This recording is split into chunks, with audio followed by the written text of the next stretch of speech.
umaga mga kababayan and welcome po sa aking pagbabalik ulit dito sa Davao ngayon. Ayan, dito tayo sa bahay nila Kuya Jimboy, yung bahay nila.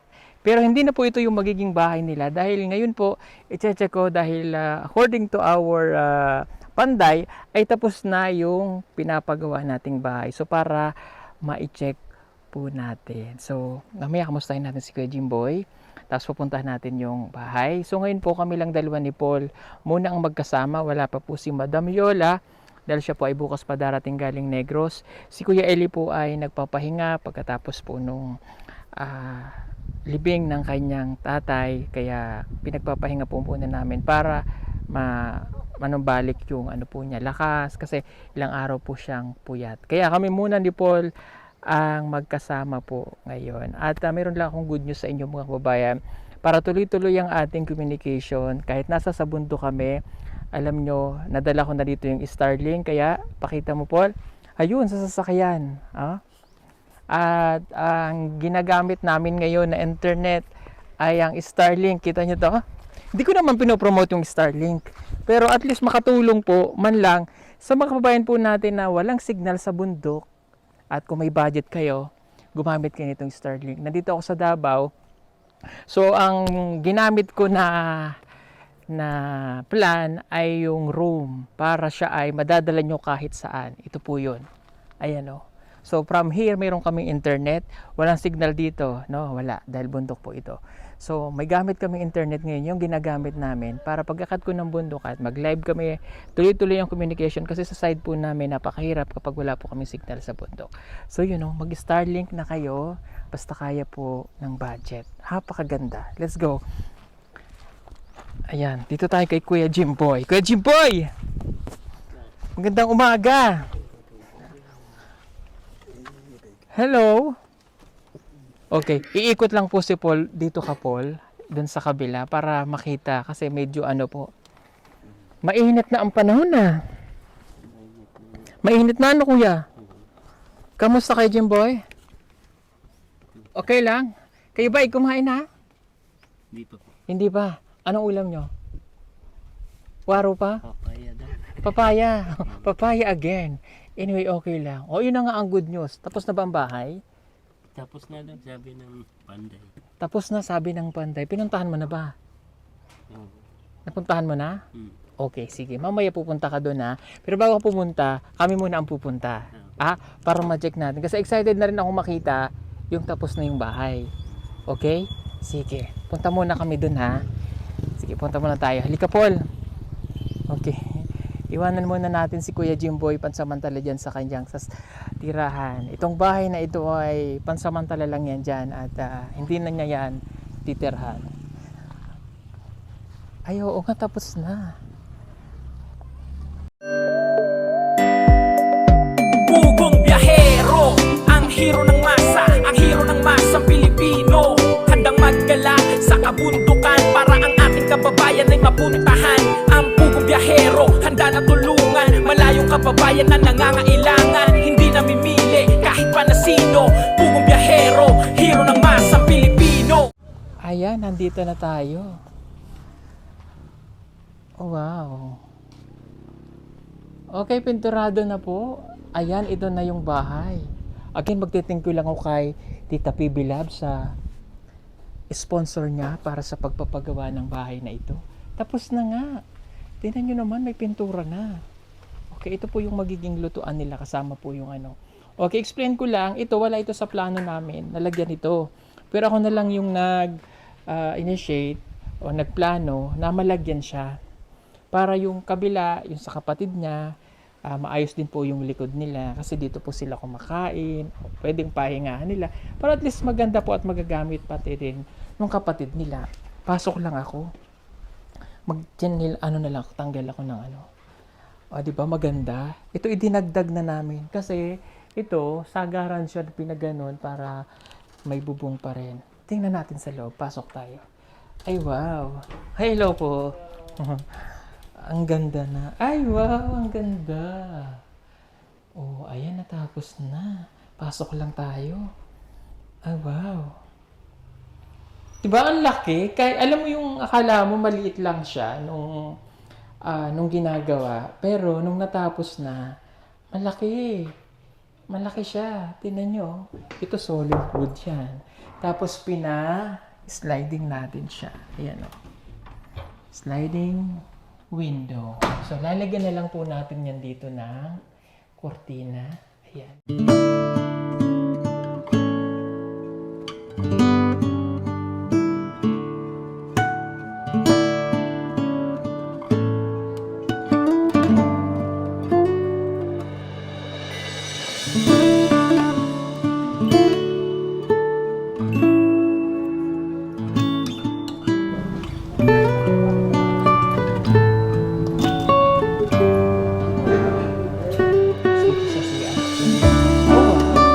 Ay, wow. Oh, ayan. Nakatiles din naman. Nakatiles naman po. At pwede na. Naka-owning pa yan. Ay, may ibon.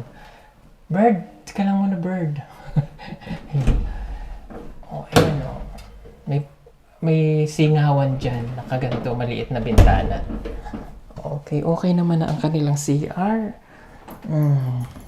Tapos, ang kesame okay na. So, kakabitan na lang po natin yan dito ng solar para may ilaw. Tapos ito yung mali. Tingnan, hindi naman siya maliit malaki din. Kwarto. Oh, tingnan nyo, may sliding para mahangin. Lalagyan na lang natin to ng kortina. Oh, naka-tiles pa. Ang ganda ng tiles. Simpleng bahay. In just 3 weeks, no? 3 weeks, no? Natapos ang bahay. O, di ba? Kulay gray po yung yun, may pinto na rin po siya ito. Pinto ng kwarto. Maaliwalas, alam nyo maganda, maaliwalas. Simpleng bahay lang. Pero, sandali, nakalock yata. Pero napaka-aliwalas, mahangin. So magandang tumira. Kahit ako okay na sa akin to pag matanda na ako. Okay na sa akin kahit ganitong bahay. Diba? Kulang na lang dito gamit. At syempre, aanoyin natin yan. Tawagin mo si Papa mo. Puntahin natin si Kuya Jimboy dito sa kanyang bahay. Ay, nung nakita naman niya, di ba? Oh, hindi ko na matandaan kung pang ilang pabahay na natin ito. Di ba? Kasi last year nag-stop kami, pero ngayon ulit nagpagawa ulit tayo ng bahay. So tapos na ito. After po nito, yung susunod na yung kay Lakim. Sa Matanaw naman tayo pupunta. Okay? O, ito na si Kuya Jimboy. Halika kay Jimboy. Jimboy, Jimboy. Kaya mo ba to? Ano? Ano masasabi mo sa bahay? Bahay mo. Bahay mo na to. Tapos na. Maganda ba? Opo. Okay. O, yan. Opo. Maganda naman. O. Medyo ano lang si Kuya Jimboy. Nakainom ka bang gamot? Kainom ko lang, di pa nag-ipik. Hindi pa nag-epek. O kasi umi-epek po yun kapag ka ano. So at least ito, maayos na ang bahay nyo. Ano na lang kulang dito? Yung ano na lang po. Asawa? Hindi po. Yung ano? Kung paano gawin to. Paano gagawin mo? Hindi, wala ka nang gagawin dito. Yung gamit, kami na rin maglalagay. Ha? Lalagyan kita dito ng upuan. Bibilang kita ng lamesa kayo. Tapos, bigyan kita ng foam dyan para mahigaan kayo ni Papa mo. Di ba? Saka nung anak nyo. Kasi 3 lang naman kayo, ano? O at least magkakasama kayo. Magkaasawa ka pa ba? Hindi na. Hindi na. Hindi na daw siya mag-aasawa. Ha? Nakakaya na pag nag-asawa ka. Nakakaya na daw pag nag-asawa na. O masaya naman no kasi natapos na yung bahay kaagad. So ito, pwede kayo magsala, pwede rin dito matulog paggabi kung masikip at pero okay naman kasi yung kwarto nyo dun, kasya na kayo di ba?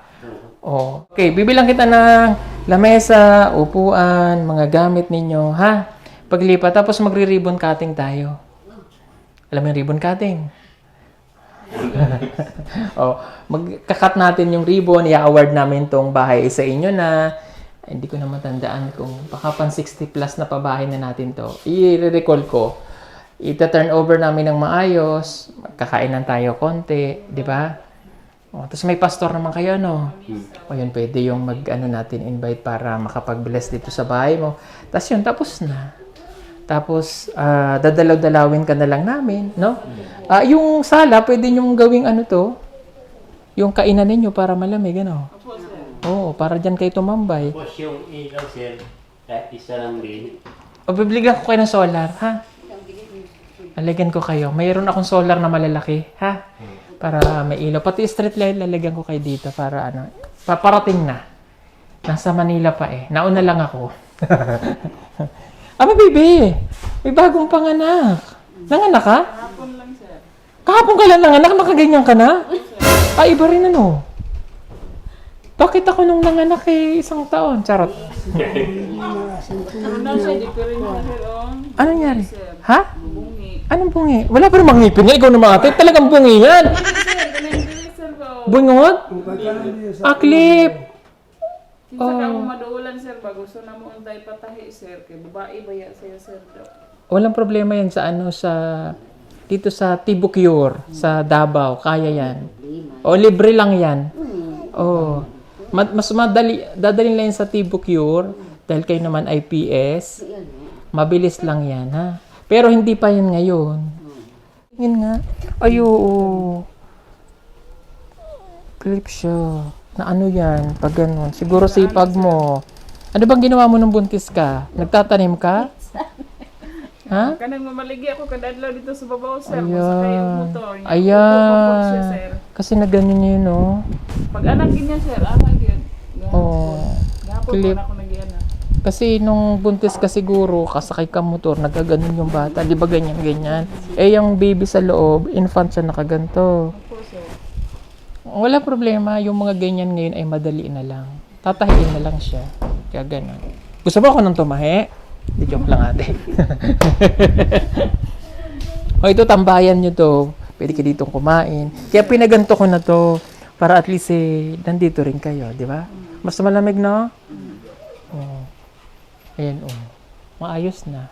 Pag mag-ulan siya, sir, masalibo, daraan. Oo, yun nga lang. Pero papalagyan natin ng ano, pwedeng lagyan, anong tawag doon? Plain sheet? Para doon. Kaya at least nag-check ko. Pwedeng lagyan ng plain sheet yan.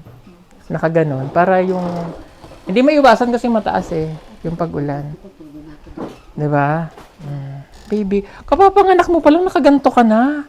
Bakit ganyan kayo? Dapat nakaano ka, natayo ka na kaagad, mabinat ka ate. Kahapon ka lang nanganak. Sa bagay mga katutubo, ano, ganyan talaga kayo, ano. Anong ginagamot mo, iniinom mo? Wala man, sir. Hala? Anong oras ka nanganak? Alas 5:20 hapon, sir. Ba't hindi ko alam na buntis ka? Ha? Mataba ka lang talaga? The type? Si Roy Buntis, mapapag-ari din sir. Buntis ka na nun. Hindi namin napansin kasi lagi ka namang wala. Tsaka nakita ko na siya, kala ko mataba ka lang. Tignan mo sila mga kababayan, no, kapapanganak pa lang, nakaganto na. Hala, iba rin kayo, no? Kaya mo na katawan mo? Kaya, sir. Hala, Meron pa nga yung bayaw ko dyan. nanganak din? Sabay din, may nanganak din ulit? Oo. Hala, Opo, sir. Pizza Noybe. ilang anak mo na yan? Kaupat, sir. O, tama na muna, ha? Baka bukas mga naka ulit. Ha? Tama na muna, ha? Naman ka, sir. Ha? Naman ka. Ano yoyo? Nandito ka Ihatag mo na. na ako Okay. sa mauban, sir. Ay, ibigay mo na sa akin ng iba? Opo, sir. Anong ginawa mo sa sarili mo? Paanakan lang? Huwag ganun. Ha, mahalin niyo yung anak niyo, ha? Anak mo to. Dito, sir, Roy. Mm. Eskwela man ang mga anak, sir. Okay. Tama na yan, ha? Opo, sir. Pagka malaki na yan, pwede na yan. Itahiin.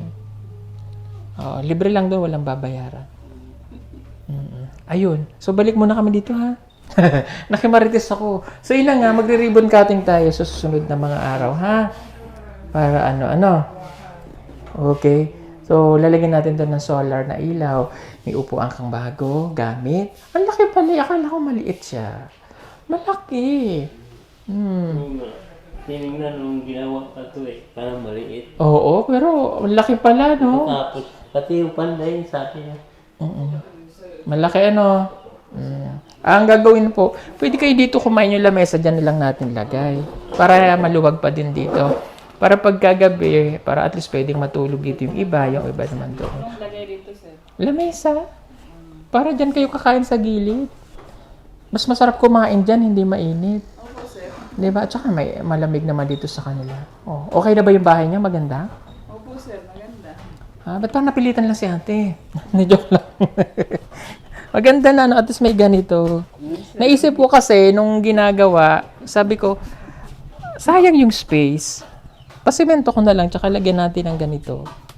Hindi na lang natin dito nalagyan ng pinto. Okay lang na may lagusan naman kayo, taka dito.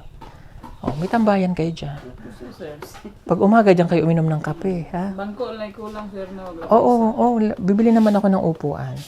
Bibili ako ng lamesa para may lamesa kayo. Diba? Oh, alika nga. Ba't nagtatago ka yan? Hindi kita makita dyan. Alika, day. Nahihiya tong anak niya eh. Oh. Ito ba kasama niyo doon matulog? Yung anak mo? Oh, adi dito ka na rin tutulog. Dito ka natitira. Gibain niyo na yun. Ha? Anong gagawin niyo doon? Titirahan niyo pa din? Ewan ko kay Papa. Ay, hindi na, tay. Dito na kayo. Baon na gina, sir. Sanay kasi sila sa kuboy. Gusto nila yung nababasa talaga sila eh. Gusto niyo ba yung nababasa kayo? Bakit, di ba? Hindi maganda yung nababasa. Dito na lang kayo, ha? Sama-sama na lang kayo dito. Masaya kaya yung sama-sama. Sige man silang istoryahan na sir. Mm. Kanang mag-anak, anak pa siya. Mm. Gwapo atong balay, yung mantay ka unon. O ganun talaga. Maganda ang bahay. Wala namang kakainin. Hindi naman problema yon. O, di ba? May tindahan ba dito? Na, sir. Nasaan ang tindahan dito? Diyan sa babaw, sir. Ang problema kasi, pag may tindahan naman, uutangin. Ano? Wala din. Sir. No? Pangit kasi yung may tindahan, magkano lang ang kita? Piso. Tapos uutangin pa. Waro. Waro na. O, di ba? O. Ano bang gusto mong kabuhayan kay Jimbo? Yung kaya mo. Kaya mo gagawin. Hindi kasi, yung kasing yung tindahan, hindi siya talaga advisable. Lalo dito. Gigil, sir. O, utangin lang yan. Wala na. Magkano lang ang tubo? Anong gusto mong kabuhayan? Gusto mong magganto tayo? Joke lang. Kung yung ana-ana, sir, bughat ko kinatawa ron, sir. Huwag kang tumawa, baka mabinag ka. Ate ha, nasa si kuya? Dito sa babaw, sir. Naninda yung taon na kamot, sir. Kaya pa itong kuhan. Gatas. Sudan. Kupuro. May nagpuli sa kuha. Ikaw kasi eh. Charot. Joke lang. Isipin mo kay Jimboy, ha? Kahit nandito ka, Sige, isipin mo. 'di ba? Pero kasi hindi mo na kayang magtrabaho ng mabigat. Gigil, sir. Nagyara man silang duha sa balay. Oh. Pero ako rin, hindi na kaya. Oh, ito naman malakas ang katawan. Ano gusto magluto-luto? Dili ko gabalo, sir, oy. Di ka rin, tsaka wala rin bibili kasi eh. Mingaw kay dere, sir. Mahurot na mugkaon. Oh. Kaya mahirap yung kabuhayan dito sa kanila pag nagtanim naman, Layo man po, sir. ay malalayo na yung taniman. Napapansin nila bakit daw walang tanim sa mga paligid, gulay. Meron naman, may kalabasa dyan eh. Pero yung mga uman nila, syempre mas maganda ang pananim doon sa bundok. Di ba? Sige, pag-isipan natin, Kuya Jimboy, ha? Kung ano yung anong pwede mong kabuhayan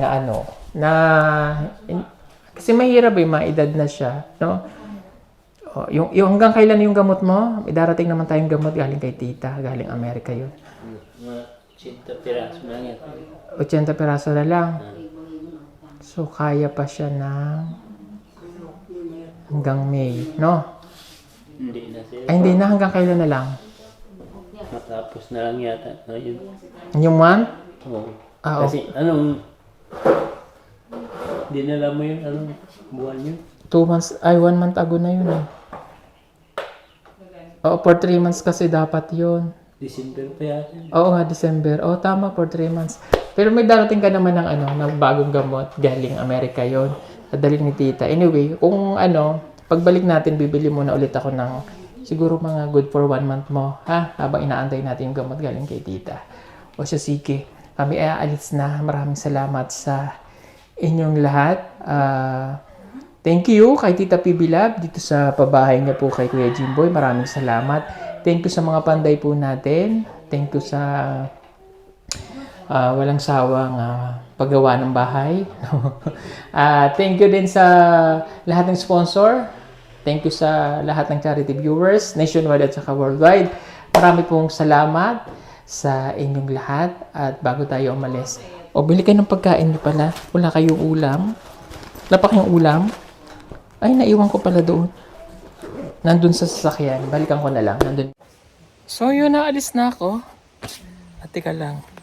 Bigay natin to sa bagong panganak. Nasaan yung bagong panganak? Kunin mo to. Salamat, sir. Yan. Kuya Jimboy, kunin mo to. Yan. Tay. Kunin mo yung 1,000. Nasaan yung anak? Bili kayong pagkain, ha? Opo, sir. Bili kayong pagkain. Ay, wala na pala akong pera. Ano ba yun? Wala na akong pera. Joke lang. Natin si nanay, baka umiyak. Salamat kay sir. Sino ba? Nanay mo ba siya? Kanang kuha na ko, sir. Bimaugangan na ko siya, sir. Iyaan sa Ang kumpanya. pagumang. Ano bang kon? Taga-asa mo? Matong balay naman. Maganda. Itong balay. Tarang pala. Balay na mga bingas. Sir ba, napa ko ireklamo ninyo sir ba? Bakit ka nagreklamo sa akin? Hindi ako kapitan. Baala ka dyan. Ba't sa akin ka nagreklamo? Ha? Siya, sige po mga kababayan. Maraming salamat. Bye-bye. Bye-bye tayo. Bye! Salamat sa kwarta.